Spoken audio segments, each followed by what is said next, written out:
Hey guys, Eberron Forge of the Artificer came out today, and in this video I'm going to be going over the new Alchemist Artificer subclass. I'll go over the base class later, but I just wanted to get this out real quick because it's one of my favorite subclasses in concept. And if you don't know, I actually come out with 2024 rules compatible subclasses every month on my Patreon down below, and I actually made a subclass kind of inspired by the Alchemist. It is the Circle of Herbalism Druid, so if that sounds interesting to you, go ahead and check it out down below. Anyway, let's go ahead and get into the subclass. All right, Alchemist. Craft magic elixirs and potions. I'll state my criticisms of the old subclass real quick before I get too deep into it. The elixirs didn't scale at all in the previous version, and honestly, compared to the other Artificer subclasses, there wasn't a lot that this subclass gave because the Artificer base class doesn't have as much going on as some other base classes. So the subclasses really need to give the Artificer some power, and the old Alchemist really didn't, and the potions weren't very good and they didn't scale very well. An Alchemist is an expert at combining reagents to produce magical effects. Alchemists use their creations to give life and to leech it away. Level 3, Tools of the Trade. You gain the following benefits. Tool proficiency, you gain proficiency with Alchemist supplies and the herbalism kit. If you already have one of these proficiencies, you gain proficiency with one other type of artisan tools of your choice, or with two other types if you have both. Pretty standard. Potion crafting. When you brew a potion using the crafting rules in the Dungeon Master's Guide, the amount of time required to craft it is halved. All right. And then Alchemist spells. When you reach an Artificer level specified in the Alchemist spells table, you thereafter always have the listed spells prepared. Healing Word, Ray of Sickness, Flaming Sphere, Melf's Acid Arrow, Gaseous Form, Mass Healing Word, Death Ward, Vitriolic Sphere, Cloud Kill, and Raise Dead. Here is the Tasha's Cauldron of Everything Artificer Alchemist subclass, and as you can see, they no longer have Blight, and they switched Blight with Vitriolic Sphere, which I think is a good change. Vitriolic Sphere is a much better spell. If you guys don't know, it's a big AoE acid damage spell.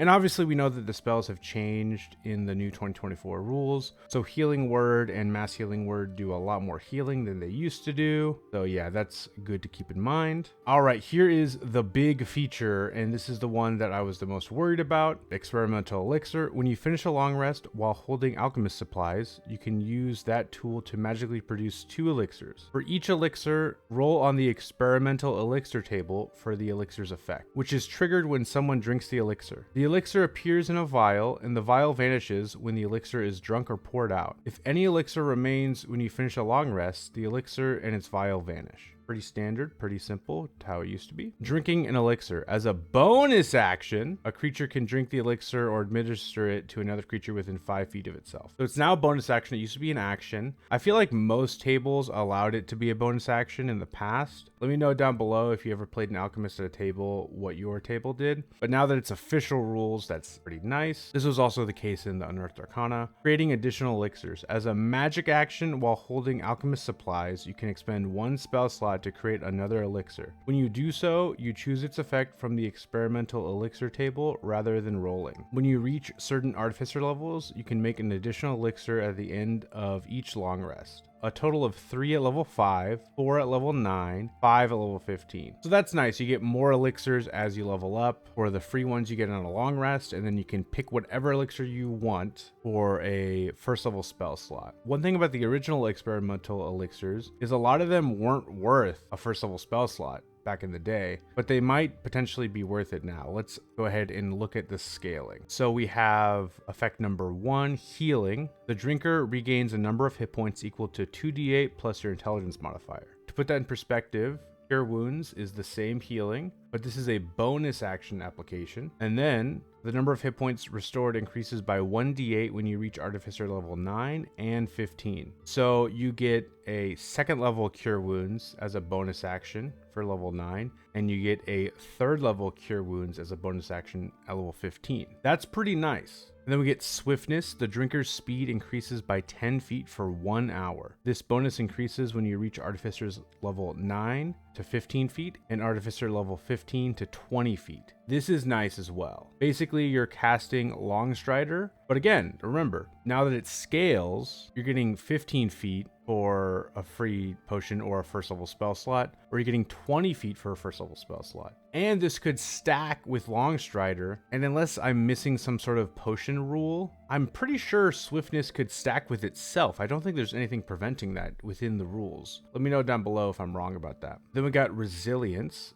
The drinker gains a +1 bonus to AC for 10 minutes. The duration increases when you reach Artificer level 9 to 1 hour and 15 to 8 hours. Anyway, we got Boldness. The drinker can roll 1d4 and add the number rolled to every attack roll and saving throw it makes for the next minute. So bless on a single target, no concentration. The duration increases when you reach Artificer level 9 to 10 minutes and level 15 to 1 hour. That is pretty nice. And this could stack with Bless. You could take the Magic Initiate Cleric Origin feat potentially if you're wanting to be a really support focused character, and you could hand out some Boldness potions and then cast Bless on everyone. That's pretty nice. Then we have Flight. The drinker gains a fly speed of 10 feet for 10 minutes. The fly speed increases when you reach Artificer level 9 to 20 feet and Artificer level 15 to 30 feet. Okay, that is nice. And then 6, you can choose whatever potion you want. What are my thoughts on this? It's definitely an improvement for sure. I really do love that it scales. I think the healing option is very good. I think resilience is very good, especially if you're able to stack it on itself. And honestly, boldness is very good. Swiftness and flight are nice to have, but I feel like healing, resilience, and boldness are always going to be helpful, especially in combat. I kind of wish they scaled slightly earlier though, because as we know, a lot of campaigns don't even get past level 10. So you're getting this scaling towards the end of whatever campaign you're running. One thing I wish they would allow, I wish you could use a second level spell slot and make 2 potions. How it works now is 1 spell slot equals 1 potion, but you're a half caster, so you don't have that many spell slots anyway. So there might be times where you're out of first level spell slots, and if you want more potions, you'll have to sacrifice a second level spell slot to just get 1 potion, and that's kind of unfortunate. Anyway though, let's move on. Level 5, you get Alchemical Savant. When you cast a spell using your Alchemist Supplies as the spellcasting focus, you can gain a bonus to 1 roll of the spell. That roll must restore hit points or be a damage roll that deals acid, fire, or poison damage. The bonus equals your intelligence modifier, minimum of 1. So you gain a bonus to 1 roll of the spell. The roll must be restoring hit points or dealing damage, but this includes AoE abilities. So for example, if you're doing Vitriolic Sphere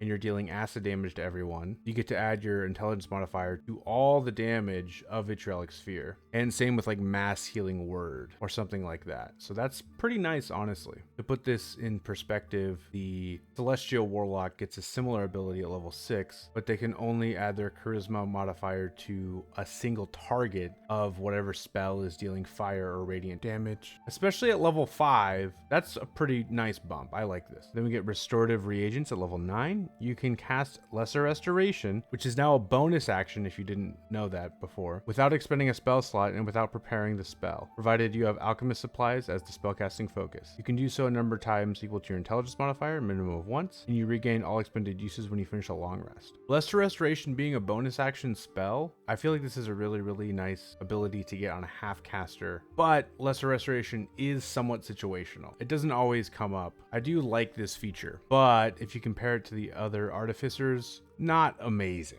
Here is our subclass Capstone. Level 15, Chemical Mastery. You gain the following benefits. Alchemical Eruption. When you cast an Artificer spell that deals acid, fire, or poison damage to a target, you can also deal 2d8 force damage to that target. Okay, that's odd that it's force damage and not the damage type that you deal, but I guess it's supposed to be like the spell exploding because the name is Alchemical Eruption. You can use this benefit only once on each of your turns. Okay, so that's always on. That's pretty nice. And this is in addition to the intelligence modifier damage bonus, but this eruption is only on 1 target. Yeah, that's a nice little boost. We got Chemical Resistance. You gain resistance to acid damage and poison damage. You also gain immunity to the poison condition. Okay. As a immunity, that's actually pretty nice. Poison damage is not great offensively, but a lot of creatures deal poison damage, so that's pretty nice. And then Conjured Cauldron. You can cast Tasha's Bubbling Cauldron without expending a spell slot, without preparing the spell, and without material components, provided you use Alchemist Supplies as the spellcasting focus. Once you use this feature, you can't use it again until you finish a long rest. If you guys don't know, this is a new spell that came out in the new player's handbook. Basically, it is an action cast spell, duration 10 minutes, and at this level you'll most likely have a 5 for your intelligence modifier, and basically you're able to get 5 common or uncommon potions, and they can be any common or uncommon potion. I think they all have to be the same potion, so keep that in mind. Not amazing, but pretty nice and definitely very thematic for the Alchemist. So final thoughts on the Alchemist Artificer, the new one. I think it's definitely very improved. Thematically, it's very on point. I'm not quite sure if it's enough though, to be honest. And I feel like it would be very tempting to multi-class the Alchemist, but then you would miss out on all the scaling that makes it a little bit better. So honestly, I'm gonna wait to give my full opinion on this later, and you guys can kind of help shape my opinion on this down in the comments, because I definitely like it more, but I'm not fully convinced it's powerful enough. So yeah, let's discuss down below. Thank you guys so much for watching, and I'll see you guys later. Peace out.